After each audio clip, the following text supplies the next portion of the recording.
Salamat sa kabuntagon karon nga matapat nga gihatag sa Dios ang sa kadako kayo nga pabor mayong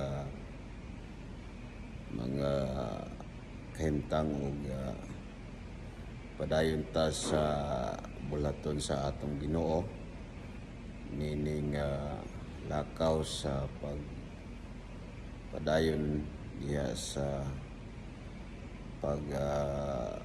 pamuhat o pag-attend dinhi sa seminar sa evangelism dinhi sa Cebu. O dalaygon ang Dios sa iyang nga mga gihatag nga mga pabor sa atong kinabuhi aron padayon ang ministeryo nga mapatigayon diya sa atong kinabuhi. Og salamat kayo sa mga pabor sa Dios o ang Ginoo maghatag og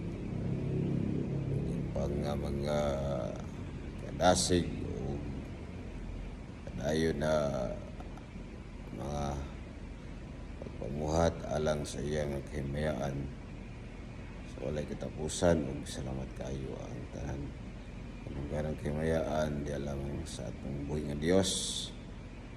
Amen.